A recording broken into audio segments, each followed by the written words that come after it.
अस्सलाम वालेकुम।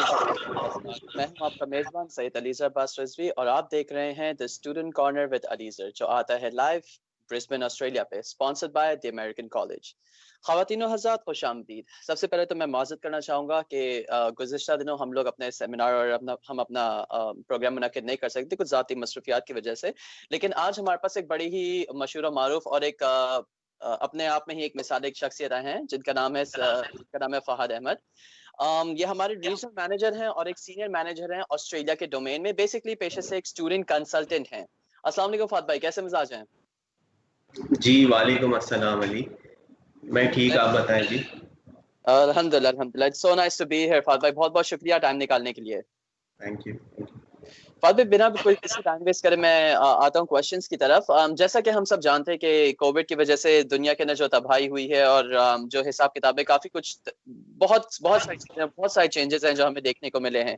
इन सारी की सारी चीज़ों को कंसिडरेशन में रखते हुए फ़ाद भाई, आपको क्या लगता है कि कौन-सा कंट्री स्टूडेंट के लिए इन लिहाज से ज़्यादा सूटेबल है? ओके, आपका सवाल अच्छा है काफ़ी। काफ़ी मेरे पास जो स्टूडेंट्स आ रहे होते हैं वो ये क्वेश्चन लेकर आ रहे हैं, ठीक है, फ्रॉम लास्ट 7 मंथ्स जब से कोरोना ने हिट करा है इस दुनिया को।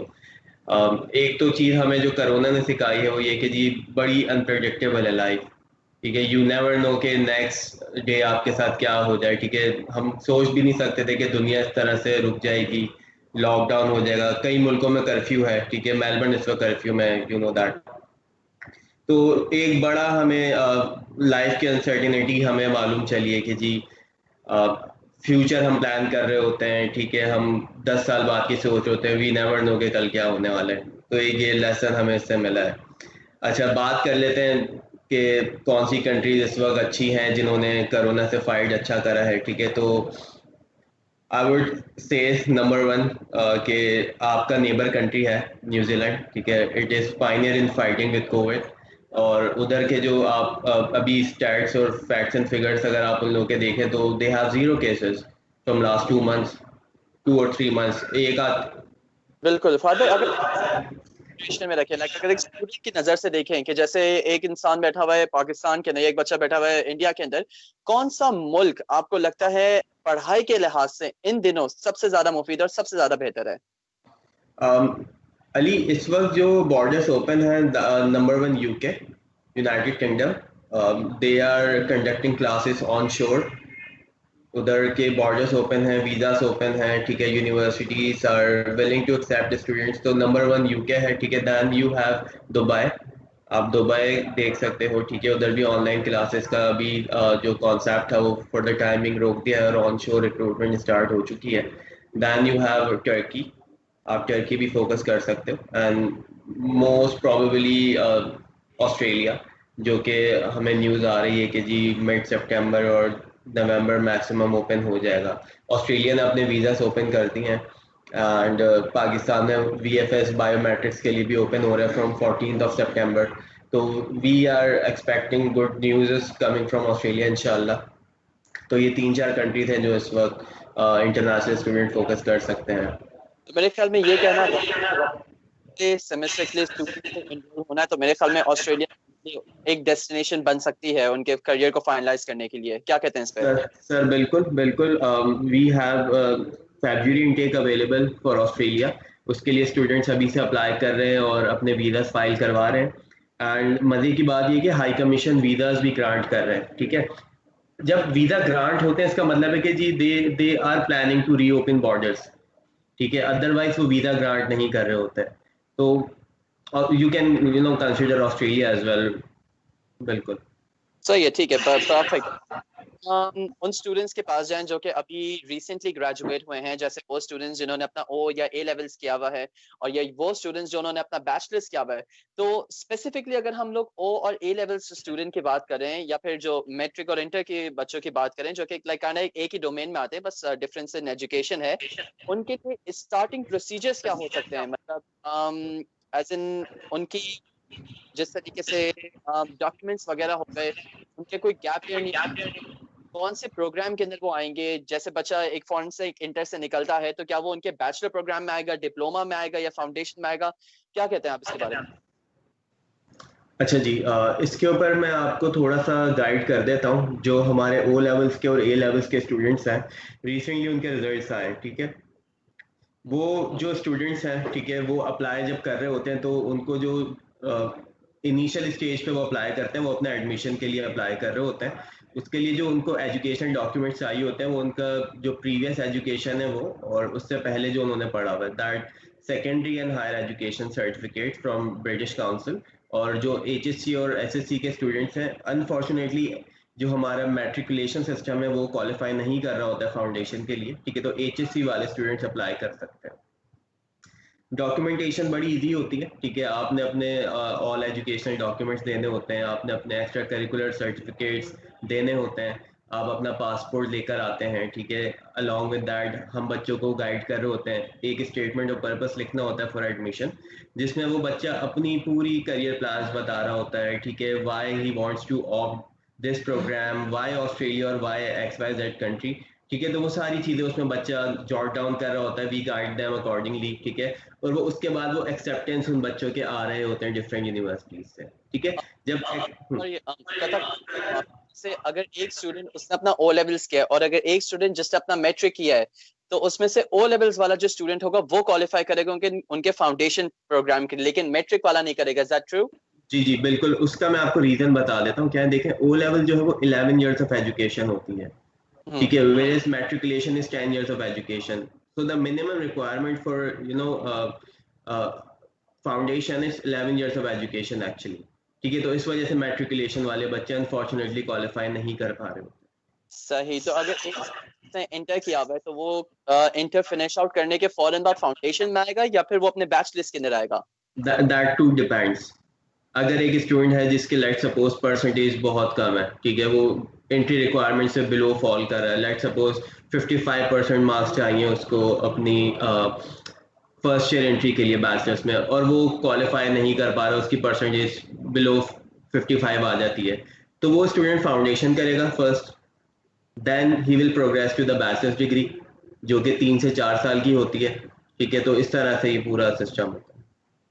सही। तो it depends upon the grade as well, लेकिन अगर हम लोग सिस्टमैटिकली अगर एक सिनेरियो को कंसीडरेशन में रखें तो ओ लेवल्स वाला बच्चा he can apply for the foundation, और जो Yep. इंटर वाला बच्चा है he can apply for the bachelors, depending upon किसके ग्रेड्स क्या होते हैं। वो सर्कमस्टांसेस टू सर्कमस्टांसेस डिपेंड करता है। Okay, Yes, sir. Towards the IELTS, Fahad भाई, ये आइल्स का जो हिसाब किताब है इसको हम किस तरीके से कैटेगराइज करेंगे?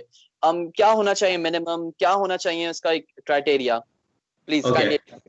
हाँ जी, मैं इसका भी आपको थोड़ा सा बता देता हूँ। देखें, आर्ट्स की जो रिक्वायरमेंट है वो डिफरेंट यूनिवर्सिटीज की डिफरेंट होती हैं, ठीक है, और कोर्स टू कोर्स वेरी कर रही होती हैं। अब लेट सपोज एक स्टूडेंट है, ठीक है, and he is applying for let's say bachelor's of business, उसकी जो एंट्री रिक्वायरमेंट होगी आर्ट्स की, that is 6.0 with no band less than 6 each, ठीक हो गया। अच्छा, अब इसमें ही कुछ यूनिवर्सिटीज आती हैं जो आर्ट्स एग्जाम कर देती हैं ए लेवल्स और ओ लेवल्स स्टूडेंट्स को, ठीक है। तो दैट इज अनदर डिबेट, वो भी मैं आपको समझाता हूँ। अच्छा जी, अब जो बच्चा लेट सपोज के डिप्लोमा प्रोग्राम के थ्रू आ रहा है, which is also first year of the university, कुछ यूनिवर्सिटीज हैं जो बच्चे क्वालिफाई नहीं कर पा रहे होते, उनको वो डिप्लोमा पाथ से प्रोग्राम्स के थ्रू ले रही होती हैं, ठीक है। तो उसमें आर्ट्स की रिक्वायरमेंट और कम हो जाती है, that is 5.5 with no band less than 5.0। So there is always a way out for getting in the university or in the certain education system. आपको way outs पता होने चाहिए, ठीक है। उधर बच्चा थोड़ा सा मार खाता है क्योंकि जो बच्चे अपनी रिसर्च से अप्लाई कर रहे होते हैं वो काफी हद तक सक्सेसफुल हो जाते हैं, लेकिन वो बच्चे जो नहीं कर पा रहे होते वो फिर हाथ पे हाथ रख के बैठ जाते हैं और वो फिर ऐसी कंट्रीज जा रहे होते हैं जहाँ पे फ्यूचर प्रोस्पेक्ट बहुत खराब होता है, ठीक है। तो इस वजह से हम लोग स्टूडेंट्स को गाइड करते हैं, उनको हम एडवाइस करते हैं कि यार आप प्रॉपर करियर काउंसलर के थ्रू अप्लाई करें, जो आपको आपके केसेस में सही तरह से हेल्प कर रहे होंगे। देखें, it's not about getting admission only, ठीक है, it's about getting the visa as well. जैसे अच्छा, अब सॉरी अली, मैं थोड़ी सी आपकी बात काट रहा हूँ, इसमें हाई कमीशन की भी रिक्वायरमेंट्स होती हैं, ठीक है। अब मैं अगर ऑस्ट्रेलिया की बात करूं तो ऑस्ट्रेलिया की जो हाई कमीशन रिक्वायरमेंट है आइट्स की, that is 5.5 with no band less than 5.0, ठीक है। तो अल्टीमेटली बच्चे को आइट्स करना ही पड़ रहा होता है, ठीक है। आप कंटिन्यू करें। परफेक्ट। तो स्किल्स के ऊपर डिपेंड होता है, लेकिन at the end of the time IELTS करना पड़ता है एंड द मिनिमम रिक्वायरमेंट हम लोग इसके बारे में ऑलरेडी डिस्कस कर चुके हैं। बैंक स्टेटमेंट के ऊपर अगर हम लोग सोचें इस चीज को फात भाई, तो काइंडली आप हमें जरा गाइड कर दें कि बैंक स्टेटमेंट किस फॉर्मूला के तहत हम लोग बनवाते हैं। जैसे फॉर एग्जांपल अगर एक स्टूडेंट है जिसकी 10,000 के करीब 10,000 ऑस्ट्रेलियन डॉलर्स के करीब अगर उसकी पर सेमेस्टर फीस बन रही है, तो उस हिसाब से उसका बैंक स्टेटमेंट क्या होना चाहिए, जो कि ऑफ कोर्स उसकी बैकबोन होता है, उसी की बेसिस पर उसको वीजा मिलेगा। अली, इसका बड़े सिंपल फॉर्मूला है, 1 year of tuition fee and 1 year of living. ठीक है, ये आप कैलकुलेट करोगे। 1 ईयर ऑफ लिविंग जो according to Australian high commission है, दैट इज $20,290। ठीक है, अगर हम यूके की बात करें तो इट्स अराउंड 14 to 15,000 पाउंड्स। ठीक है, तो आप एक ईयर की लिविंग काउंट करोगे और जो आपकी ट्यूशन फी आ रही है एक साल की, आप वो काउंट करोगे। ठीक है, फिर आप इसके अंदर अपने एयर फेयर्स मिलाओगे। ठीक है, आप मिला दे तो जो टोटल हमारे पास फिगर आएगी that would be considered as a bank statement. Alright Fahad भाई, थैंक यू वेरी मच। अभी हम लेते हैं एक छोटा सा ब्रेक और छोटे से ब्रेक के बाद इंशाल्लाह आपके पास वापस आएंगे, मजीद कुछ और गुफ्तगू करनी है। Stay tuned.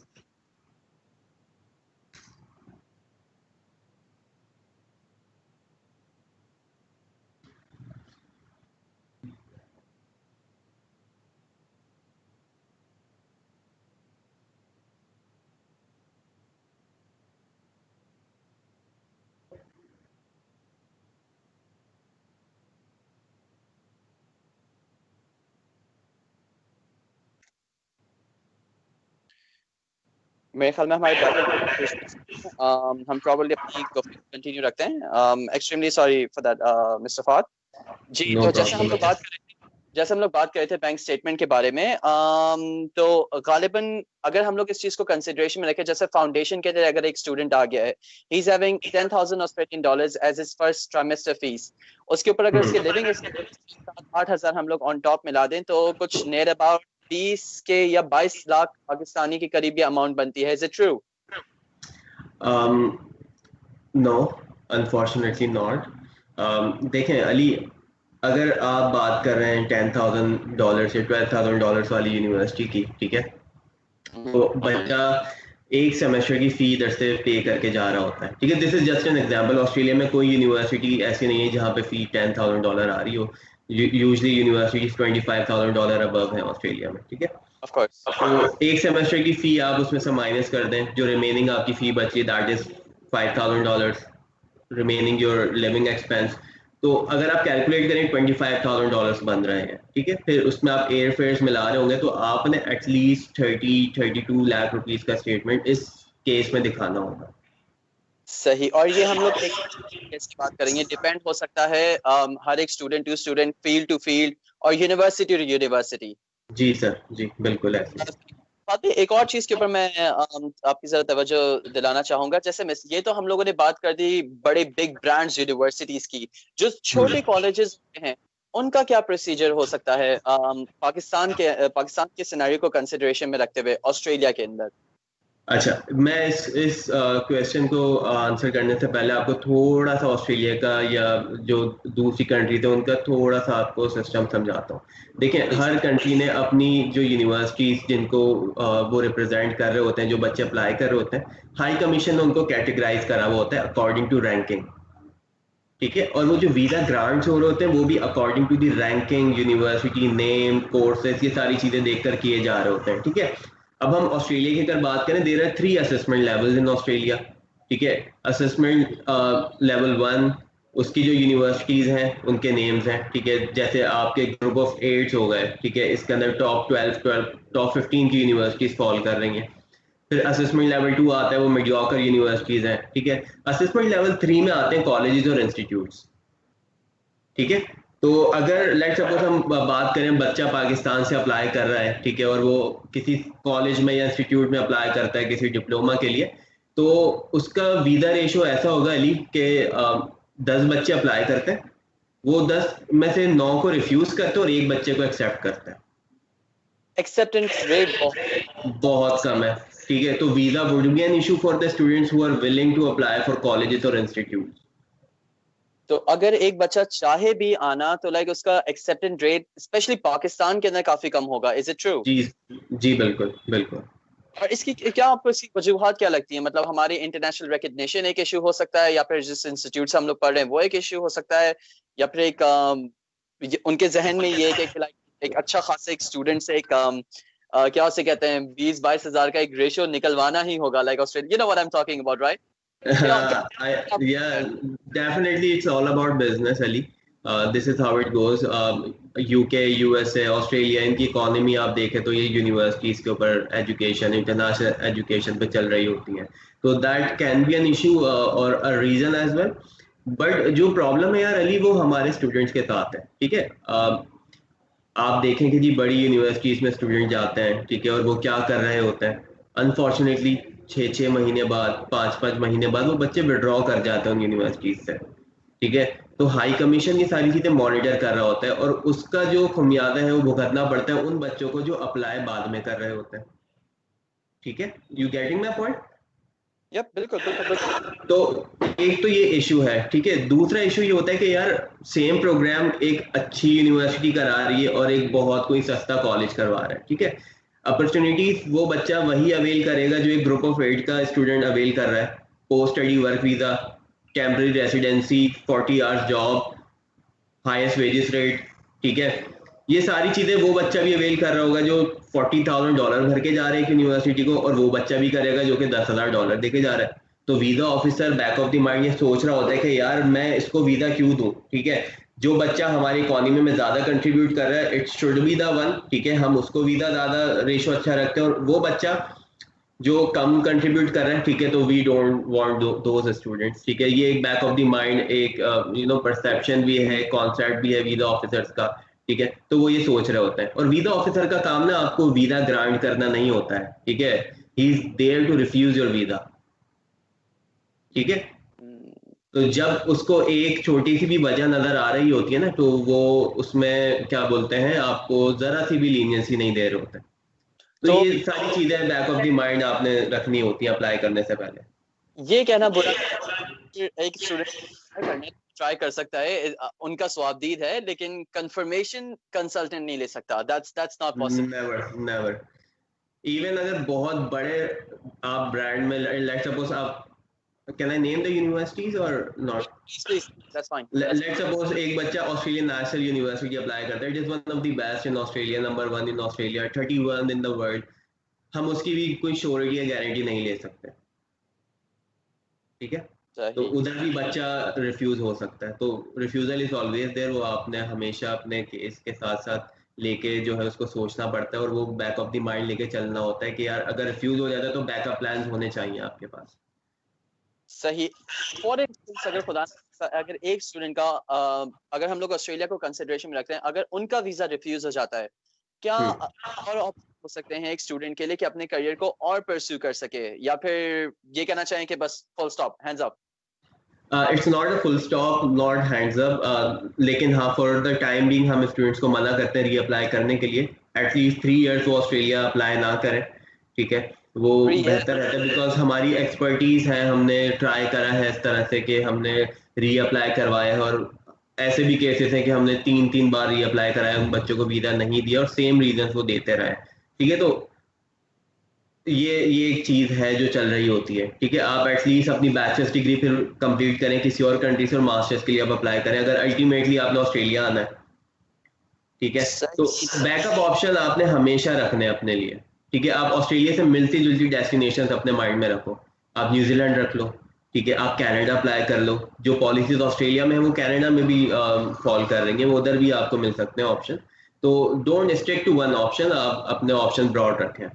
और फात पे अगर हम लोग वाइडर तो ऑस्ट्रेलियन इमिग्रेशन स्पेसिफिकली की अगर हम लोग बात करें, जो वैसे मैं नाज़रीन को बताना चाहूंगा कि हमारा अगला प्रोग्राम इंशाल्लाह इमिग्रेशन ही के बारे में होगा, लेकिन अगर स्टूडेंट के डोमेन में रह के अगर हम लोग इमिग्रेशन की बात करें तो मेरे ख्याल में कनाडा के पास ज्यादा बेहतर ऑप्शंस हैं as compared to have a PR और टेम्परेरी रेजिडेंसी या सिटीजनशिप। क्या कहना चाहेंगे इसके ऊपर, क्या टेक है आपका? नो डाउट जिस पोजीशन पे कनाडा है इस वक्त, उस पोजीशन पे ऑस्ट्रेलिया 2011 या 12 में खड़ा हुआ था। यस, ठीक है। ऑस्ट्रेलिया अंडर डेवलपिंग था, ठीक है, लोग जाना शुरू हो रहे थे, तो वो बहुत वेलकमिंग था उस वक्त, ठीक है। उन बच्चों को भी परमानेंट रेसिडेंसी मिल जाती थी जो उधर जाके अपनी एजुकेशन ट्रेड कोर्सेज कर लेते थे या एजुकेशन कंप्लीट भी नहीं करते थे, they just go there and open their business, उनको भी परमानेंट रेसिडेंसी मिल जाती थी। अब ऑस्ट्रेलिया का जो कंपटीशन है, it's not with Canada actually, it's with USA.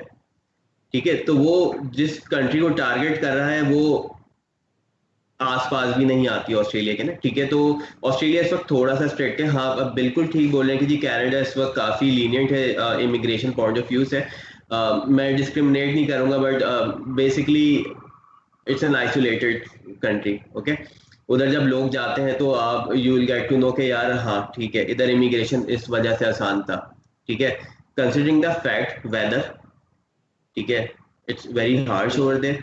हम ये देखो, हम ट्रांसपेरेंसी से बच्चों को बता रहे होते हैं जब वो ऑप्शंस लेने आते हैं। ठीक है, ऐसा ना हो कि बच्चा उधर जाए और ही गेट टू नो के यार इधर तो मतलब मैं फंस गया वहां के, मेरे कंसल्टेंट ने मुझे फंसा दिया है। ठीक है, तो अगर आपका कंसल्टेंट आपको नहीं बता रहा है तो ये आपका फर्ज बनता है कि आप उससे पूछा।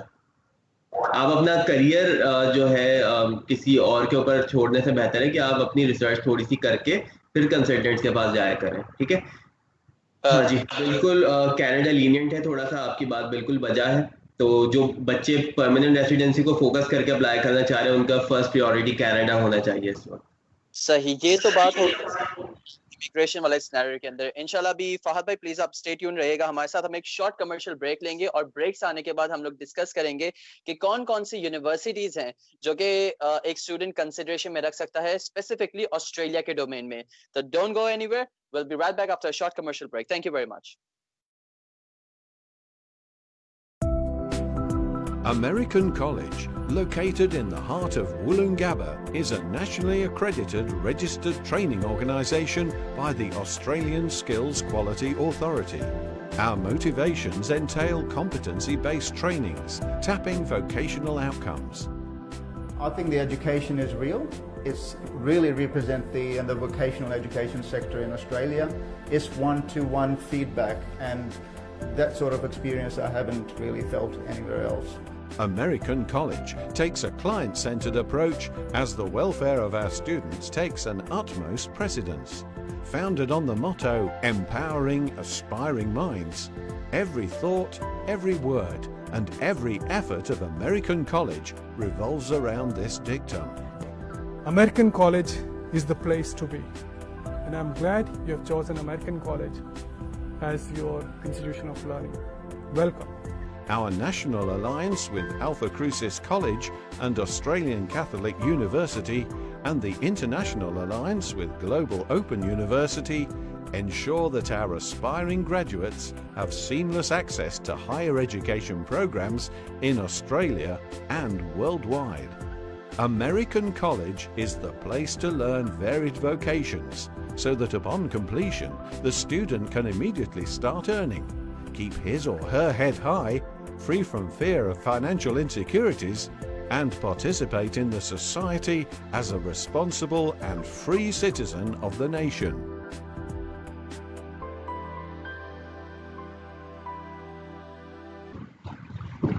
Welcome back.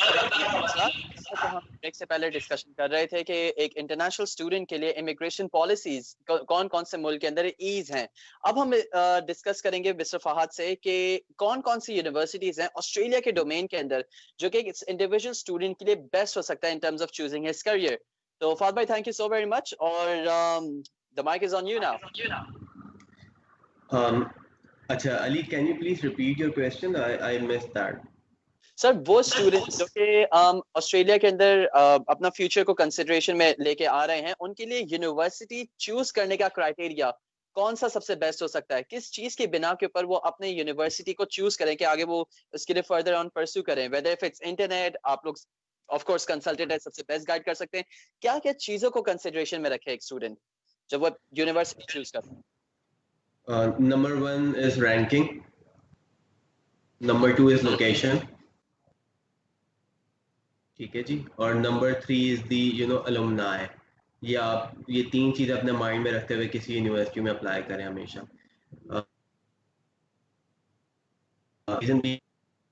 सपोज के ऑस्ट्रेलिया पढ़ने जाता है और उसका प्लान 3 साल बाद बनता है कि जी I should move to States now. ठीक है, तो क्या उसकी डिग्री वैल्यूएबल है क्या वो इतनी वर्थ रखती है कि ही और she can get job in United States और UK? Number one. Number two is location. देखें, आप जब ये फैसला कर रहे होते हैं तो आप अगले 5 साल अपने डिसाइड कर रहे होते हैं कि जी आपने कहाँ रहना है जाके, ठीक है? अगर आप किसी ऐसे शहर चले जाते हैं जो सबर्ब्स में आता है, जहाँ पे पॉपुलेशन ही नहीं है, डेड सिटी है, ठीक है, तो आपके उधर 3 दिन गुजारने भी मुश्किल हो जाते हैं। You are talking about 3 to 5 years, ठीक है? तीसरी चीज जो मैं अपने स्टूडेंट्स को बोलता हूँ वो है अलुमनाई नेटवर्क, ठीक है? आप अपने जिस यूनिवर्सिटी में अप्लाई कर रहे हैं उसका अलुमनाई नेटवर्क हमेशा देखें कि उसकी प्लेसमेंट कहाँ कहाँ पर है, ठीक है? It helps you a lot in getting jobs, ठीक है? जितना स्ट्रॉन्ग अलुमनाई नेटवर्क होगा उतनी ही ज़्यादा आपकी डिग्री की वैल्यू होगी और उतनी ही ईजी आपके लिए जॉब सर्चिंग होगी। क्या हम इसको इंटरनेशनल के नाम से कैटेगराइज कर सकते हैं कि बैनुल अक़वामी सतह के ऊपर वो कितनी ज्यादा रिकग्नाइज है यूनिवर्सिटी? अब जैसे मिसाल के तौर पे ऑक्सफोर्ड के ऊपर मेरे ख्याल में किसी को भी क्वेश्चन नहीं होगा। अगर हम बात करें क्वींसलैंड यूनिवर्सिटी ऑफ टेक्नोलॉजी की, यूनिवर्सिटी ऑफ क्वींसलैंड की, तो ये ऐसी यूनिवर्सिटीज हैं कि एक ऑस्ट्रेलिया वाला बच्चा जो ऑलरेडी आ चुका है उसके फौरन से मुंह पे आता है, and there is no other thoughts. International recognition उस यूनिवर्सिटी की होनी चाहिए। Is that what you are saying mister Fahad? Yes, yes. All right. Considering the fact कि कोविड ने चीजों को यूनिवर्सिटीज ने एडमिशन के क्राइटेरिया को चेंज किया है या फिर अभी भी बिल्कुल वैसा ही है जैसा वो पहले था? नहीं अली, काफ़ी चीज़ें चेंज हुई हैं, ठीक है? यूनिवर्सिटीज़ ने रियलाइज़ करा है कि जी इस वक्त जो सिचुएशन है उसमें वो वाली आपने एग्जांपल सुनी होगी, you scratch my back I scratch your back, ठीक है? तो यूनिवर्सिटीज़ ने भी अपनी रिक्वायरमेंट लीनियट करी हैं। Same goes with the high commission. तो इस वक्त मैं एक्सपर्ट हूँ ऑस्ट्रेलिया का, तो मैं ऑस्ट्रेलिया की आपको जो है इस पर बेहतर पॉइंट ऑफ व्यू दे सकता हूँ। ऑस्ट्रेलिया में बच्चा जो अप्लाई कर रहा होता था, जो स्टूडेंट्स अप्लाई करते थे, उनका जो मैक्सिमम गैप वो कंसिडर करते थे वो 1 साल का होता था। इससे ज़्यादा अगर बच्चे की एजुकेशन में गैप आ रहा होता था वो उसको इंटरटेन नहीं कर रहे होते थे, ठीक है? वो स्टूडेंट सोच भी नहीं सकता था ऑस्ट्रेलिया जाने का, ठीक है, अनटिल एंड अनलेस वो अपनी एजुकेशन किसी और कंट्री से कंप्लीट करे और वो फ्रेश होकर अप्लाई करे दोबारा। अब सिनेरियो ये है कि ऑस्ट्रेलिया 2 साल तक का गैप एक्सेप्ट कर रहा है, which is a big thing, ठीक है? तो ये उन स्टूडेंट्स के लिए बहुत अच्छी अपॉर्चुनिटी है जो मिस कर चुके हैं, जिनकी एजुकेशन में गैप है। This is the right time to apply to destinations like Australia, Canada, ठीक है, और आपका यूरोपियन कुछ कंट्रीज है, ठीक है? तो this is the right time. आप कोरोना को एज अ नेगेटिव फैक्टर मत लो अपनी लाइफ में, आप इसको पॉजिटिव लो, इससे अपॉर्चुनिटीज क्रिएट करो, ठीक है? तो इसी तरह से लाइफ चलती है।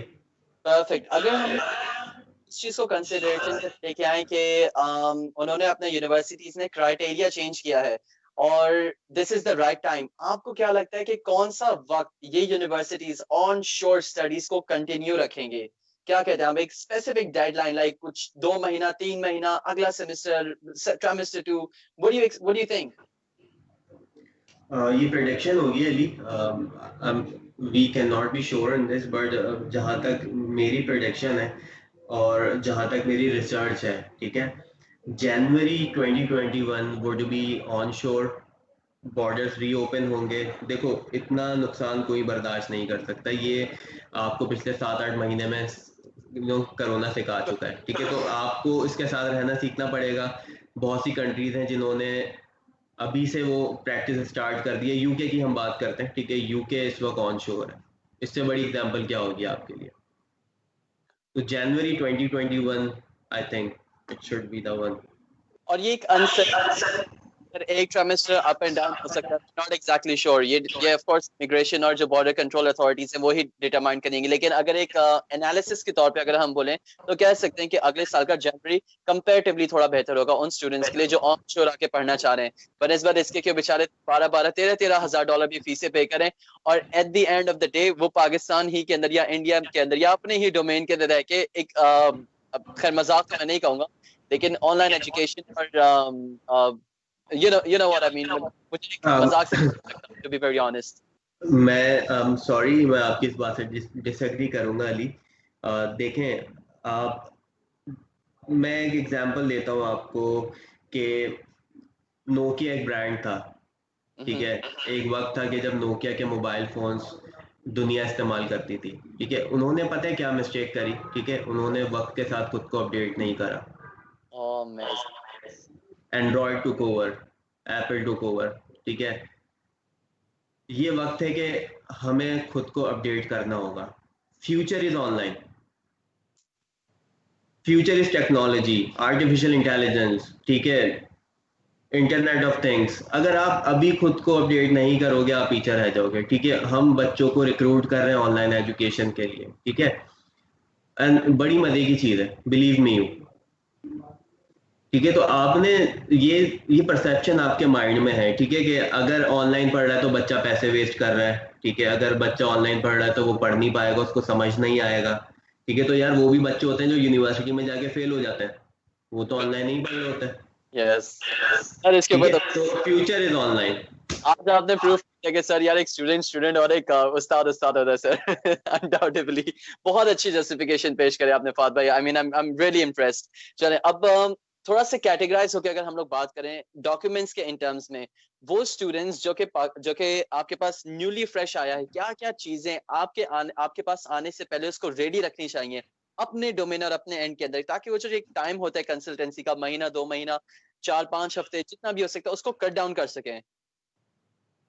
अच्छा अली, इसमें काफ़ी ऐसी चीज़ें होती हैं जो स्टूडेंट्स को पता नहीं होती, और वो ऑनलाइन भी सर्च करता है तो उसको वो आइडिया नहीं मिल पाता है। लाइक से फाइनेंशियल डॉक्यूमेंट्स हैं आपके, ठीक है, प्रूफ ऑफ रिलेशनशिप्स होते हैं, ठीक है। हम प्रूफ ऑफ रिलेशनशिप में बस समझ रहे होते हैं जी अब्बू का CNIC दे दिया, अम्मी का दे दिया, प्रूफ ऑफ रिलेशनशिप आ गया। No, there are lot of things जो आपने गवर्नमेंट से, नादरा से आगे पीछे जाके बनवानी पड़ती हैं, ठीक है। तो इसमें मैं सिर्फ 2 चीज़ें अपने स्टूडेंट्स को बोलूँगा कि जी वो जब अपना प्लान कर रहे हो अप्लाई करने का तो ये चीज़ आप पहले से रेडी करवाएं।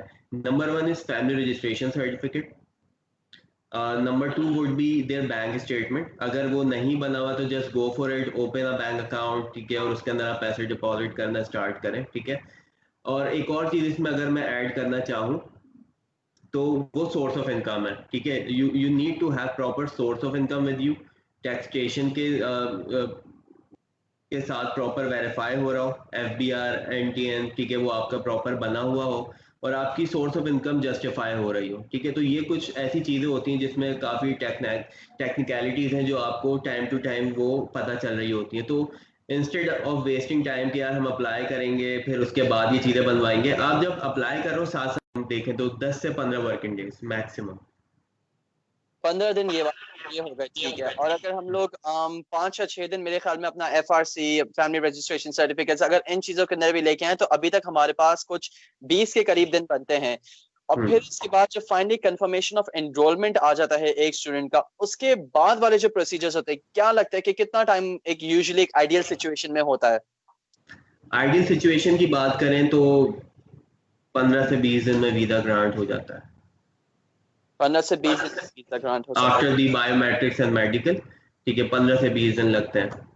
आइडियल केस होता है तो ग्रांट हो जाता है। सही। तो अगर वो स्टूडेंट जो ट्राइमेस्टर 1 या ट्राइमेस्टर 2 के अंदर आने का प्लान करते हैं तो उसको एक ट्राइमेस्टर पहले चलना होगा। अगर वो ट्राइमेस्टर 1 में आना चाहे तो इट्स फेयरली पॉसिबल कि वो ट्राइमेस्टर 3 के अंदर, ट्राइमेस्टर 3 की स्टार्टिंग में, जो कि अक्टूबर नवंबर दिसंबर वाला एक जो सिनेरियो बनता है, लाइक मंथ्स बनते हैं, उसके अंदर वो अप्लाई, तब जाके वो जनवरी या फरवरी के इनटेक के अंदर एक्सेप्ट हो जाएगा। ट्रू जी, सही। और बस एक और छोटी सी चीज मैं पूछना चाहूंगा आपसे मिस्टर फहद। एक स्टूडेंट होगा इंडिविजुअल के तौर पे, फॉर एग्जांपल मुझे किसी एक यूनिवर्सिटी के अंदर जाना है, मिसाल के तौर पे QUT ले लीजिए, और मुझ जैसा ही एक स्टूडेंट जिसकी एग्जैक्टली सेम प्रोफाइल है, वो एक कंसल्टेंट के थ्रू जा रहा है, डिफरेंस क्या पड़ेगा मुझ में, me going individual basis and a student going on a consultant basis? पूरा प्रोसीजर थोड़ा सा ब्रीफली बताएं प्लीज। Thank you. हाँ जी, ये आपने बड़ा अच्छा सवाल करा है। ये चीज़ स्टूडेंट समझता नहीं है, ठीक है। देखें, अगर हम ऑस्ट्रेलिया की बात करें ना, ऑस्ट्रेलिया में स्टूडेंट डायरेक्टली अप्लाई नहीं कर सकता, ठीक है। यूनिवर्सिटीज़ की रिक्वायरमेंट है that you have to go through proper representative जो सर्टेन मुल्क में हमारा बैठा हुआ है, आप अपनी एप्लीकेशन लेके उसके पास जाएं, he will help you out with it, ठीक है। तो उधर बात ही खत्म हो जाती है कि इंडिविजुअल बच्चा अप्लाई कर सकता है या नहीं। अब ऑस्ट्रेलिया में 1-2 यूनिवर्सिटीज हैं जो डायरेक्ट एप्लीकेंट्स को भी ले रही होती हैं, ठीक है। अच्छा, अब उसमें कंसल्टेंट कहाँ विन करता है, ठीक है, वो टाइम फ्रेम में विन कर रहा होता है, उसका प्रोसेसिंग टाइम बहुत फास्ट होता है। यूनिवर्सिटीज के जो फैकल्टी है, जो एडमिशन टीम है, वो कंसल्टेंट के साथ डायरेक्ट इन टच होती है, वो ईमेल पे करस्पॉन्डेंस कर रहे होते हैं, और वो उनकी प्रायोरिटी ज़्यादा होती है बेसिकली कि यार हम अपने कंसल्टेंट को ज़्यादा जो है फास्ट रिप्लाई करें इंस्टेड ऑफ द स्टूडेंट, ठीक है, क्योंकि कंसल्टेंट के पास से बल्क ऑफ स्टूडेंट आ रहे होते हैं, ठीक है। दे आर मैं अगर आपको इन टर्म्स ऑफ बिजनेस समझाऊं तो they are earning more from consultant, ठीक है, instead of one individual case, ठीक है। तो वो उस बंदे को प्रायोरिटी दे रहे होते हैं, केस फास्ट ट्रैक होता है। फिर एक ट्रस्ट लेवल होता है, यूनिवर्सिटी का हर एजेंट के ऊपर एक डिफरेंट ट्रस्ट लेवल होता है, ठीक है, कि यार अगर एक बच्चा फहद के पास से आ रहा है तो उनको ये पता होगा कि यार ये क्वालिटी बच्चा रिक्रूट करता है, ठीक है, कोई 2 नंबर चीज नहीं होगी, ठीक है, कोई फेक डॉक्यूमेंट नहीं होगा।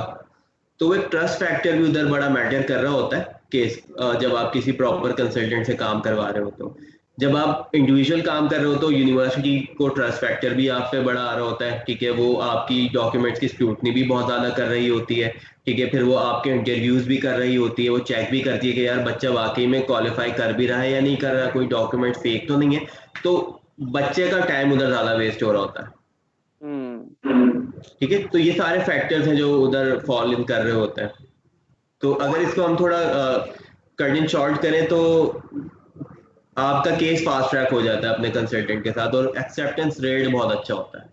ये कह सकते हैं कि बिल्कुल जैसे आपने मेंशन किया, केस फास्ट हो जाएगा, कोई शक व शुबहात नहीं रहेंगे, there would be a less chances of risk as compare to an individual student. Individual student देखें ऑन द सेम पेज, आपका ये रोज का काम है, एक इंडिविजुअल स्टूडेंट का पहली दफा होगा, तो it's not worth of taking risk, specially for 20,000 30,000 और 35 और व्हाटएवर जॉब लो के एक्सपाइजी फीस हो। तो आई बिलीव करियर को रिस्क करना it's not a very good option. Thank you Fahad भाई, thank you so very much for joining us, और it was lovely talking to you. I really hope कि जो आने वाले स्टूडेंट्स होंगे वो इस चीज को एज अ साइन लेंगे, as an epitome of motivation लेंगे, and they would definitely go for the right choice. Thank you very much mister Fahad. अब लेते हैं एक शॉर्ट कमर्शियल ब्रेक, और कमर्शियल ब्रेक के बाद वापस हाजिर होते हैं। Thank you very much. American College, located in the heart of Woolloongabba, is a nationally accredited registered training organisation by the Australian Skills Quality Authority. Our motivations entail competency-based trainings, tapping vocational outcomes. I think the education is real. It's really represent the vocational education sector in Australia. It's one-to-one feedback, and that sort of experience I haven't really felt anywhere else. American College takes a client-centered approach as the welfare of our students takes an utmost precedence. Founded on the motto, empowering aspiring minds, every thought, every word, and every effort of American College revolves around this dictum.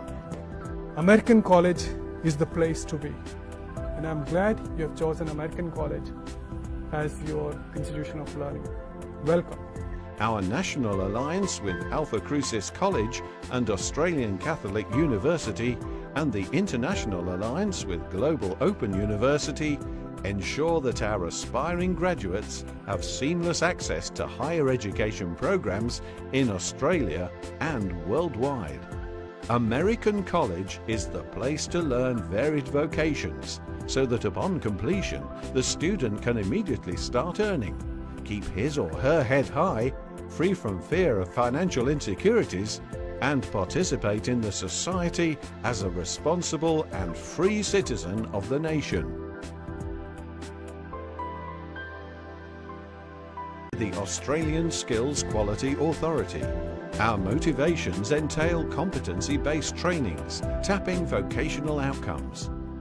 I think the education is real. It's really represent the vocational education sector in Australia. It's one-to-one feedback, and that sort of experience I haven't really felt anywhere else. American College takes a client-centered approach as the welfare of our students takes an utmost precedence.